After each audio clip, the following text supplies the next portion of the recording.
and this is the working hour weekly update. Um, Historically, my blog drops at noon on Wednesdays, and typically 5 minutes afterwards, I'll go and I will post onto LinkedIn and have like a shorter version of it on LinkedIn. And I'm going to try something a little bit new, a little bit different. If you want to check out the blog, you can just scan the QRC code up there and you can actually get access to my website and you can see kind of what's going on and stuff like that. Um, but what I'm going to do on this live stream is actually talk a little bit about what today's blog post was about and a little bit about um, kind of the inspiration to it and all that. And then I'm going to talk to you about some free stuff I've got for you, and then an upcoming course that I am actually um, really excited about that I'm going to be launching in the next 2, 3 weeks. So why don't we go and why don't we talk a little bit about today's blog post? Um, so it's kind of funny because today's blog post actually was kind of inspired um, by my brother-in-law. My wife has two twin brothers, well, two twin brothers, just my brothers-in-law. And one of the twins actually had a big test. Um, was supposed to be today. I actually talked to him earlier in the week, and he said, "Well, I kind of postponed it because I didn't feel I was quite ready for it."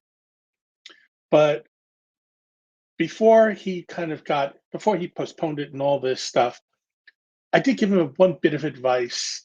And again, he's taking a nursing exam for his credentialing and stuff. I know nothing about nursing. I will tell you that straight up. Um, but the one bit of advice I gave him in advance was to take some time to focus and to work on managing his nerves. Now, historically, he's been a fantastic test taker. Uh, but for some reason, he's having some issues with this test. Oddly enough, his twin brother had to take another standardized test. Historically, have been really great test takers where they could just roll on up, take the test, and do well. And it took him a couple tries to pass his standardized test. Um, so I guess what I'm trying to say to people is this: it doesn't matter if you're taking a standardized test or you're going for an interview. Like, many high stress situations, you know, interviews can be nerve-wracking experiences for a lot of people. There's a fear of the unknown, there's pressure to impress, there's some uncertainty on what the outcomes are going to be, and that all can contribute to some anxiety. So it's really important to take some time to focus on your nerves. Now, my suggestion to you is this: with the right mindset and with some preparation, it's possible to overcome these nerves that come up and you can ace your interview. Now, I'm going to give you 5 things during this discussion.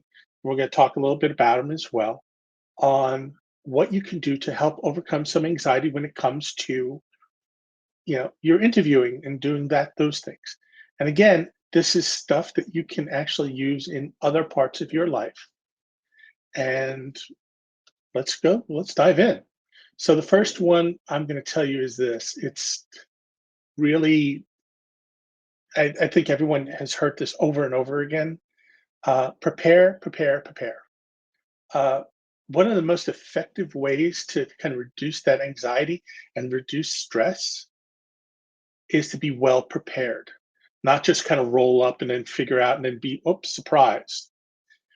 do the do the work ahead of time and stuff like that. I'm actually going to be working with a client a little bit later on. We're actually going to prepare for an interview that she has coming up tomorrow. I've worked with her in the past, and we've kind of worked on different things, but this interview's a really important interview from a standpoint of who she's meeting with, and we're going to prepare. She's been preparing already before, but we're going to go that extra step to make sure that she is on point, buttoned up, ready to go. You know, Part of what that means from an interview standpoint, it means researching the company, practicing interviewing questions, rehearsing what your responses are going to be. Again, the more prepared that you are, the more confident you'll feel going into the interview. Now, if you've taken a look at my LinkedIn profile, uh, you'll notice that my background is human resources. I've been a human resources manager, I've led teams, uh, I've worked in the talent acquisition space, I've worked in the training space. And the truth is, I've seen a lot of things throughout my career.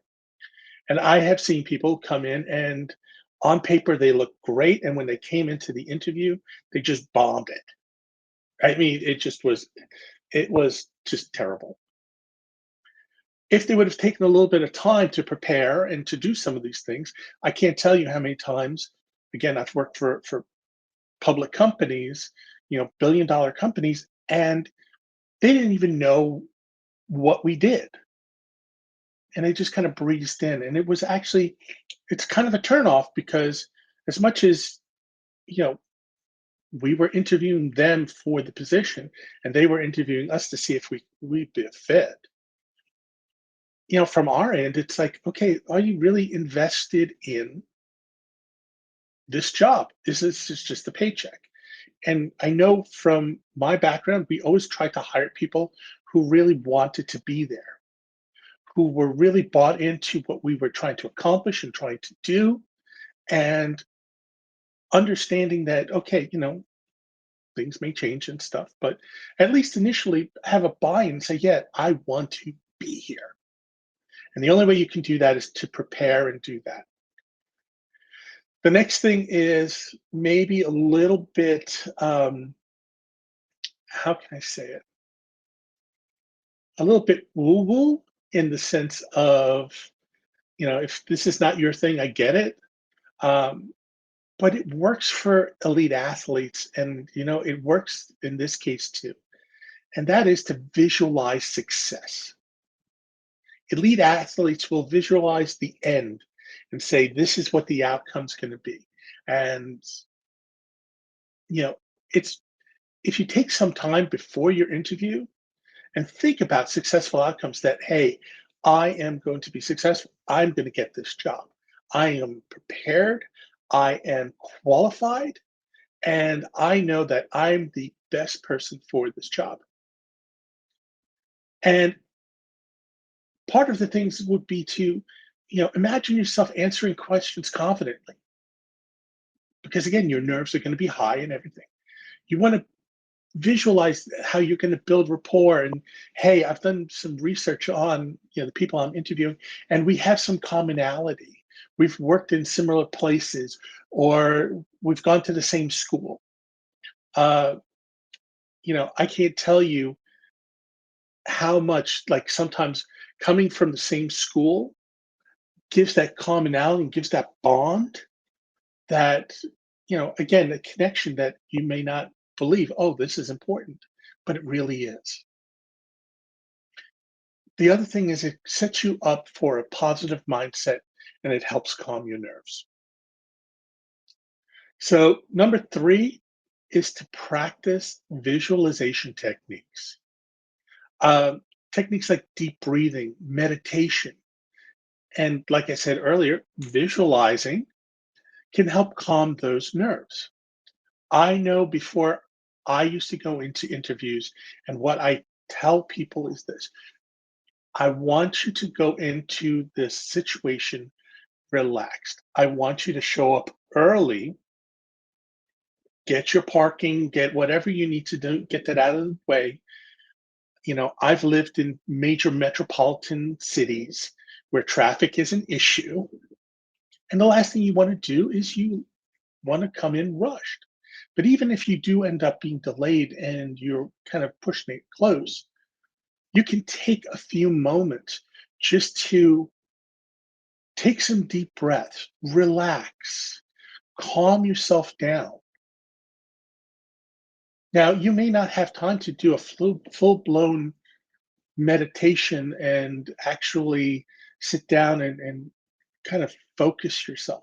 And I've been doing meditation since my mid 20s. and it works. It helps really with the attitude and kind of how I feel. I tend to feel more relaxed and feel more energized, and that comes across in the interviews.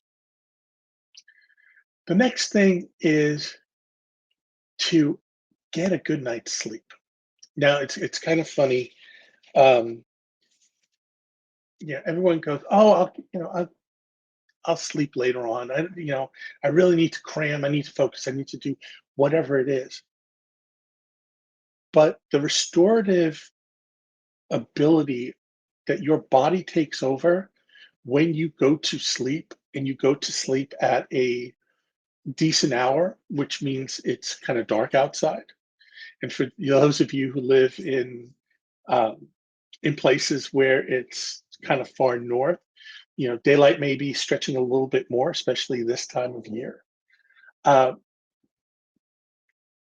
but getting a good night's sleep can actually help you kind of relax and be prepared. A lack of sleep can exacerbate, those feelings of anxiety, and you don't want to be anxious when you go into your interview. So that good night's sleep just restores you, brings you back down. And I'll tell you, there have been times when I've gone into interviews or I've had tests and I've had that good night's sleep. I said, I'm prepared as much as I can. I'm taking a break from here to the test. And I came in and I aced the test, or I aced the interview. Why? Because I was well rested. I did not look like I went 10 rounds. It was, I was prepared. The other thing is this, you know, you need to sometimes reframe your mindset, because sometimes viewing things like an interview as being a high stakes, make or break kind of situation, you need to start to reframe your mindset. And part of that is looking at the interview as being a chance for you to showcase your skills and to show the people that, the experience that you've gained throughout your career. It's also an opportunity for you to learn more about kind of what the company's about, what it would be like to work there, what it would be like to work for that boss. And it's a time for you to see if there's any kind of red flags. I was watching some trashy TV last night, and everyone was talking about, oh, this it was a dating show, I will be honest. But everyone's talking about red flags and all that stuff. Well, it's the same thing here. But if you need to go and you need to reframe that mindset and say, hey, this is an opportunity for both of us to understand what's going on, what we have to offer, and that we're on equal footing on this. I have the right to walk away and say, no, I don't want the job, or they have the right to say, no, I don't think you'd be a right fit here. But look at it from that standpoint and reframe your mindset and saying, hey,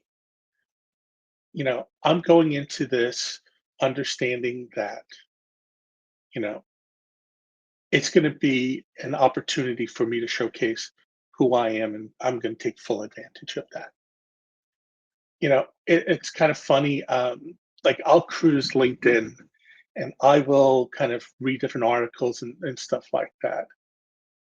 And it kind of fits to this reframing of your mindset. I read an article, a post in LinkedIn, and it was about Bruce Springsteen. Now, being somebody who is from New York, uh, Bruce Springsteen is a big deal for people who come from the Northeast, especially New York, New Jersey, that area. Um, Never really got into his music that much, except for maybe the older stuff. But I digress. But the article I read was really interesting in the sense that um, it talked about when he got his first break, and he was interviewing with somebody to get that first record deal. And there was a lot at stake at this. He's playing clubs. You know, if he gets this deal. His career is set up. He's certain for success kind of thing. So talk about the amount of pressure that he must have felt at that moment. So in this article and everything, they talked about how Bruce Springsteen did this thing, what he called mental jujitsu. And it was to get himself in that right headspace, to put things into perspective, to visualize that he's got the deal.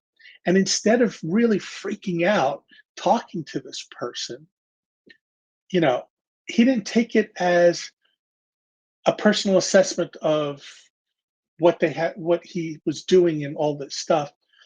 But the truth of the matter is, what ended up happening is he just nailed the interview.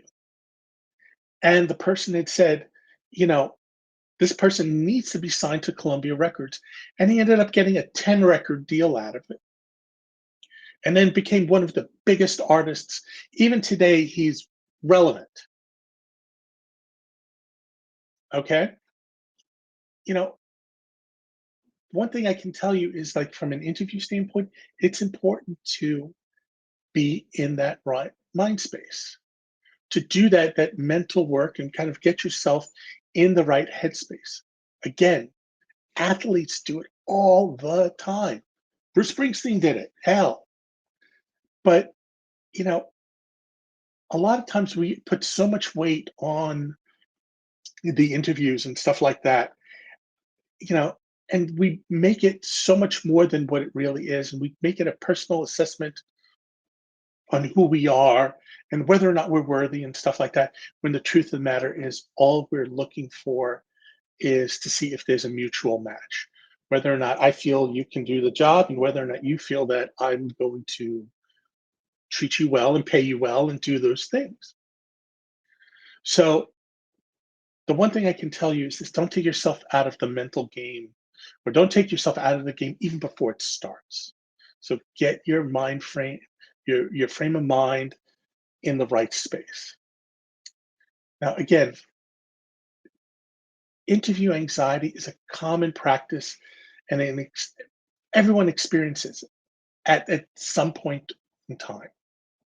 But if you prepare and you visualize and you relax and get a good night's sleep, and then make sure your mindset is reframed to saying, I've got this. You can take away a lot of the obstacles and a lot of the nerves that come with this exercise.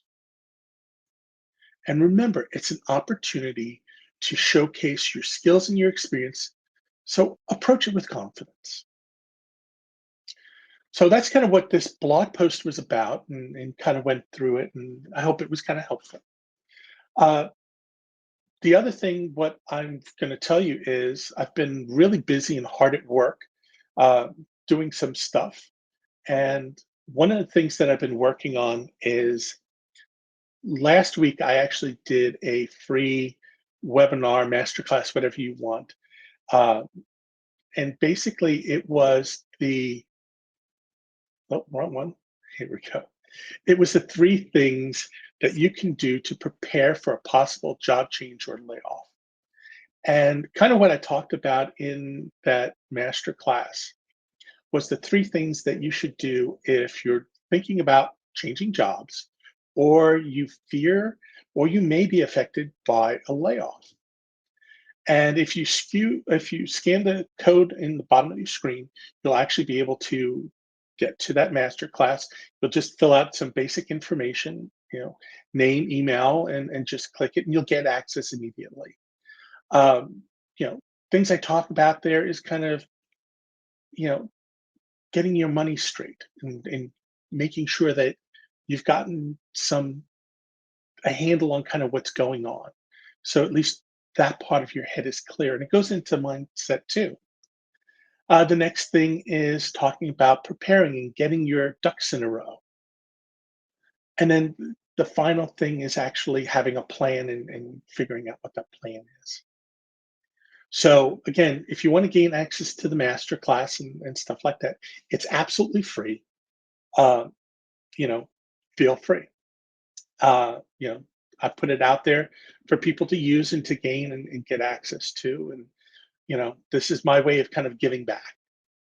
Um, the next thing is I do work with people one on one, and I do one on one training and preparing people for interviews and getting their stuff straight when it comes to the whole job search continuum, all the way from, you know, going from making sure you have a resume and you know, having a plan and having your LinkedIn set up, and you know, all the way through from, you know, to interviewing and then offer negotiations and then figuring out what to do the first 90 days when you get that job.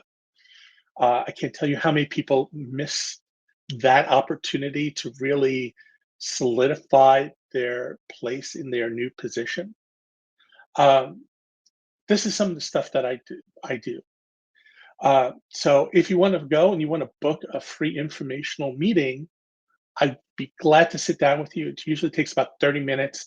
I really want to find out kind of what's going on in your world and to see if there's something that, you know, where I can actually help.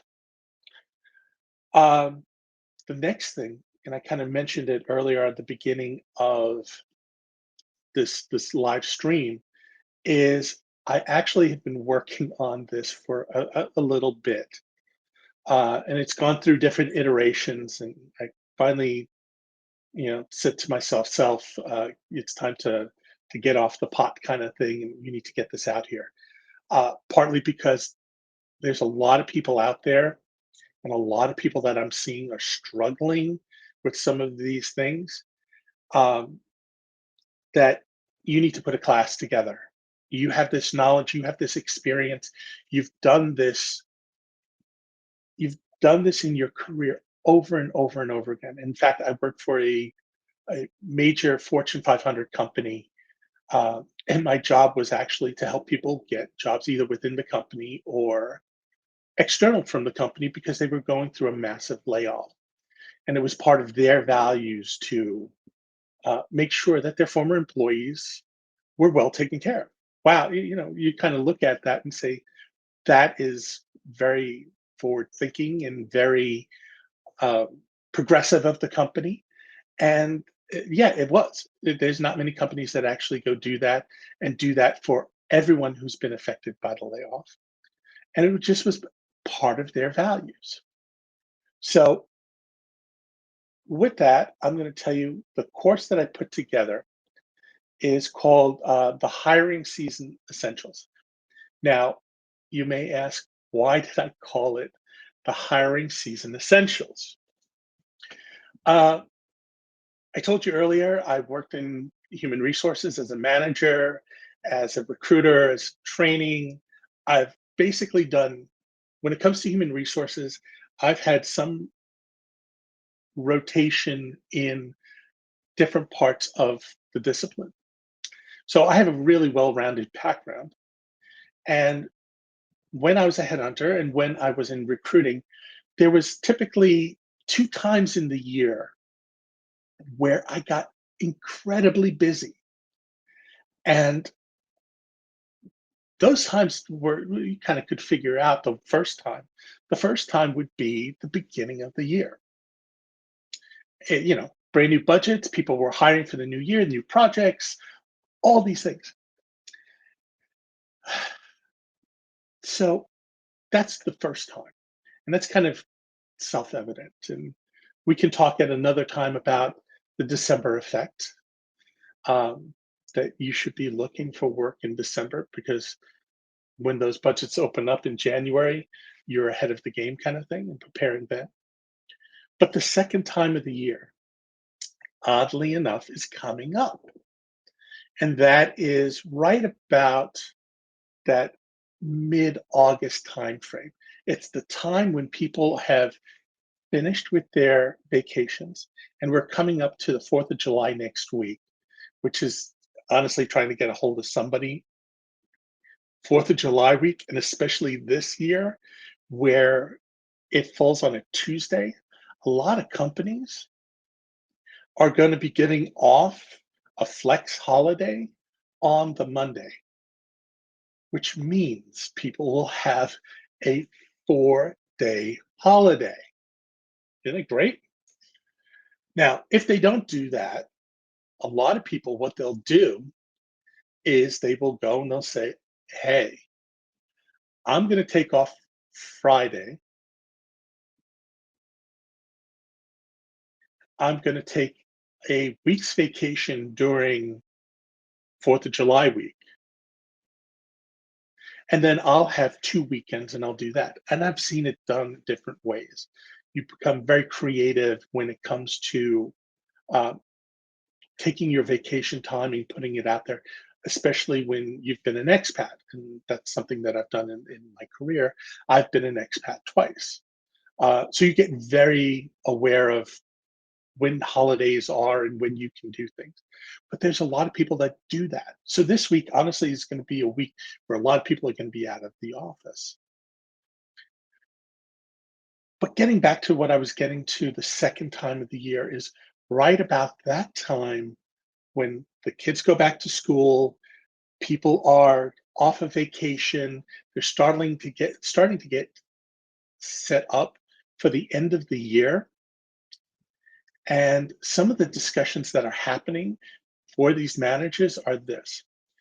They have already started with the budget process and gone through that and kind of forecasting what next year's going to be or look like. They're also having discussions of, okay, you had budget for headcount this year. Are you still going to plan on filling those positions? And if so, when? And the reason for it is it would free up budget money that I might be able to use, or the company will be able to use in other areas where they may have underestimated kind of what the budget will be. So these hiring managers who have not hired and have not filled the positions that have been open for the first half of the year, they really need to get a move on. The managers who have basically have headcount slated for the end of the year need to fill those positions because if they don't fill them, somebody's when it comes to October, November timeframe, somebody's going to start asking those difficult questions. And part of the difficult question is you haven't hired this person, you haven't hired this headcount. You know, we're gonna claw that money back and we're gonna use it someplace else. And that's going to affect their headcount and their budget for 2024. So this is the perfect opportunity for you to get ready. And that's why I called it the hiring season essentials. It's a class on resume and the 5 things you can do today to get your resume in shape and get it ready to be out there. And a lot of times people don't pull their resume out until they need it. And then they're hustling and they're rushing to get something out there. And my coaching to people is this: be ready now. The next part is the strategy part of it, making sure that you have a strategy and that you're just not rolling up and saying, hey, I'm just going to throw spaghetti against the wall and hope it sticks. Doesn't work. So having a clear strategy, a clear plan on what you're going to do it and how you're going to do it, I'll walk you through 8 steps on how to set that up. And one of the things I will share with you is getting routines down. The next is interviewing, because historically, this is the area that I have seen people lose jobs. Now, you're going to say, what do you mean lose jobs? By the time you get to the interview stage, they have seen your resume. They've liked what they see on paper. They think that you might be a good fit and that you can do this job. So you did the resume part effectively. But now it is to confirm whether or not they were right.